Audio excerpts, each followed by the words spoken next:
Assalamualaikum, salam sejahtera. Kumpulan saya, Puan Siti Hawa Muhammad Nawawi dan Dr. Farida binti Salam daripada unit pembangunan latihan IPG Kampus Tuanku Bainon akan mempersembahkan tajuk Integrasi Seni Visual dan Pendidikan Muzik dalam pendidikan awal kanak-kanak.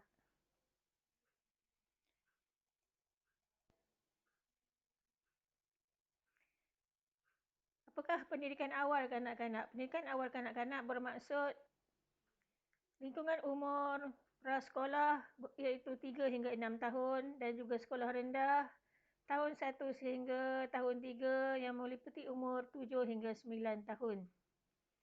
Menurut pakar pendidikan awal kanak-kanak, Puan Saayah Abu dalam bukunya, kanak-kanak perlu bermain kerana itu adalah fitrah mereka untuk perkembangan mereka sendiri. Terdapat beberapa teori yang menyokong pengintegrasian seni visual dan muzik dalam pendidikan. Antaranya adalah teori pembelajaran konstruktivism. Teori ini mengemukakan cara pembelajaran scaffolding untuk membina ilmu mereka sendiri. Kanak-kanak membina ilmu mereka sendiri. Setiap pelajar secara individu dan sosial membina makna sesuatu pembelajaran. Teori ini juga adalah berasaskan pandangan bahawa proses pembelajaran adalah aktif dan dinamik. Ilmu dibina dan berkembang sedikit demi sedikit sepanjang hayat. Seseorang individu membina dan konstruk ilmu pengetahuan dengan usahanya sendiri, bukan menguasainya daripada orang lain sepanjang proses membina ilmu pengetahuan.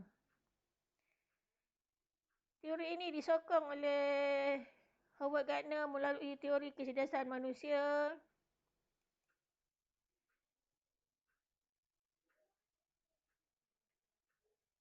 iaitu kepintaran dalam seni visual dan kepintaran dalam seni muzik. Dalam seni visual ada beberapa konten yang perlu diketahui oleh kanak-kanak. Pertama adalah unsur-unsur seni, iaitu garisan, jalinan,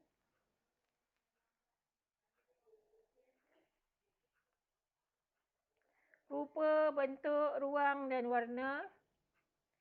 Kemudian ada 7 prinsip rekaan, iaitu imbangan, harmoni, kontra, penegasan, pergerakan, kepelbagaian dan kesatuan. Dalam seni visual ada 4 aktiviti, iaitu menggambar ataupun menghasilkan gambar. 2, membuat corak. 3, membentuk dan membuat binaan. 4, kraft tradisional. Di bawah 4 bidang ini ada teknik-teknik tertentu, antaranya adalah teknik percikan, teknik collage, teknik mewarna, teknik montage,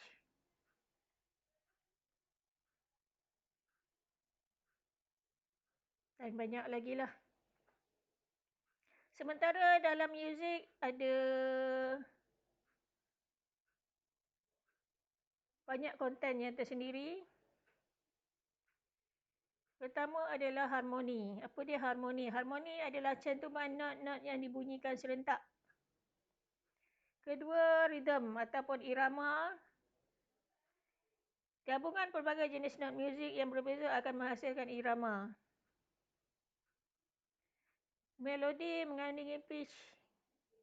Pelbagai pitch antaranya pitch rendah, sederhana dan pitch tinggi. Tone color adalah ciri-ciri unik sesuatu alat muzik itu. Sementara tekstur adalah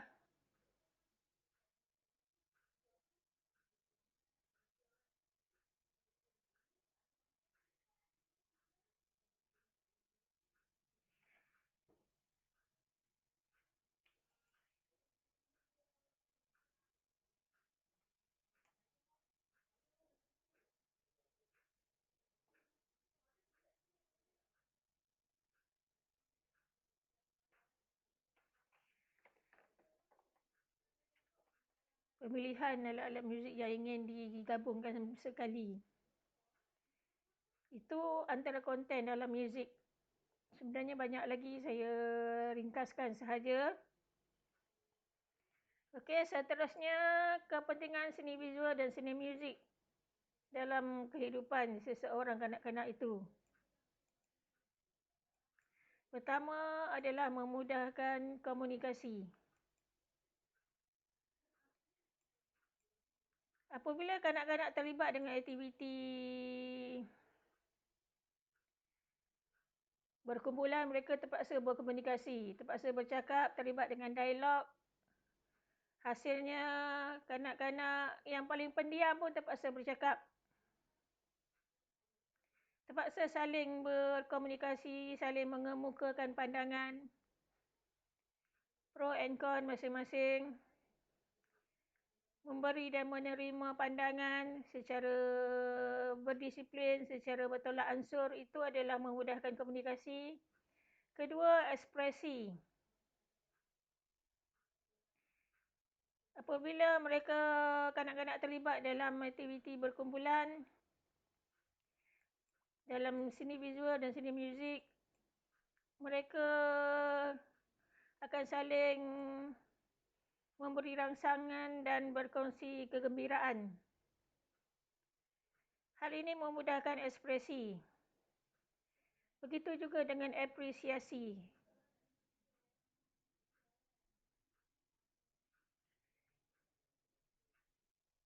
Dari segi apresiasi ini, kanak-kanak akan saling memberi rangsangan,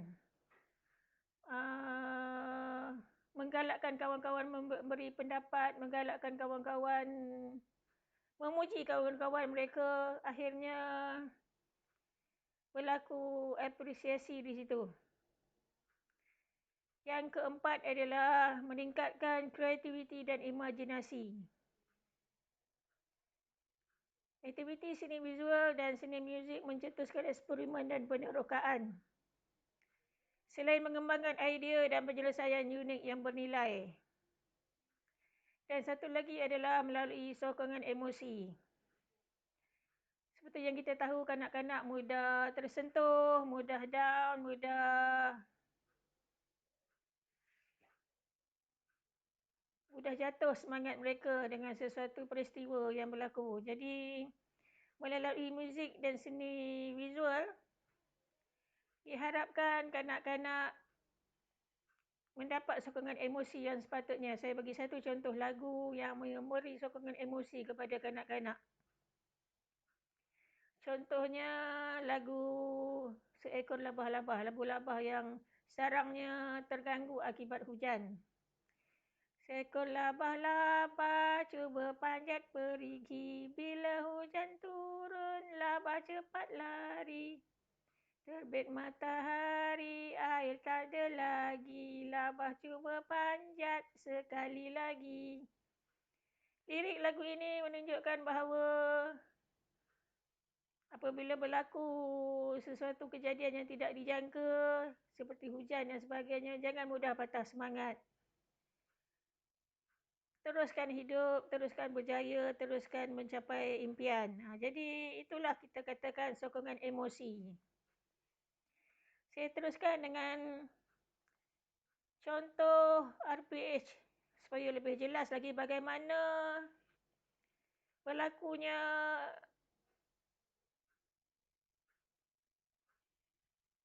integrasi seni visual dan seni muzik dalam pengajaran pembelajaran kanak-kanak di sekolah untuk prasekolah dan sekolah rendah. Contohnya untuk subjek sains tahun 1 yang berkaitan dengan tubuh manusia. Pada peringkat induksi set, kanak-kanak diminta menyanyi kalau rasa gembira. Kalau rasa gembira tepuk tangan, kalau rasa gembira hentak kaki, kalau rasa gembira cubit pipi dan sebagainya. Sambil itu ada aksi-aksi yang boleh dilakukan oleh kanak-kanak lah. Kanak-kanak akan rasa lebih gembira, akan rasa lebih bertenaga. Saya teruskan dengan step yang lain. Step yang ketiga, murid diminta melekatkan bahagian-bahagian tubuh manusia menggunakan teknik kolaj mengikut lirik lagu yang telah dinyanyikan dalam bahagian induksi set. Hal ini menunjukkan bahawa bukanlah seni muzik dan seni visual itu diselitkan sepanjang masa, tetapi dalam 1-2 aktiviti daripada pelbagai aktiviti yang dijalankan sepanjang aktiviti pembelajaran pada sesuatu masa itu.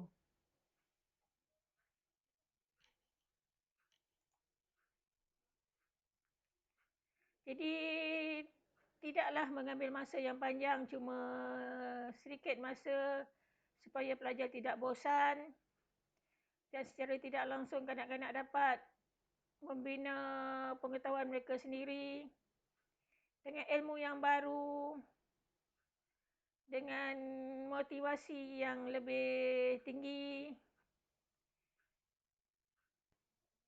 Jadi itulah sebabnya kumpulan kami memperkenalkan seni muzik dan seni visual, mencadangkan seni visual dan seni muzik diperkenalkan dalam peringkat pendidikan awal kanak-kanak. Peringkat kanak-kanak sepatutnya bermain, bukannya fokus kepada peperiksaan.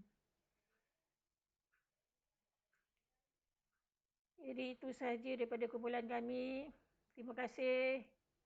Semoga jumpa lagi pada masa akan datang. Selesai.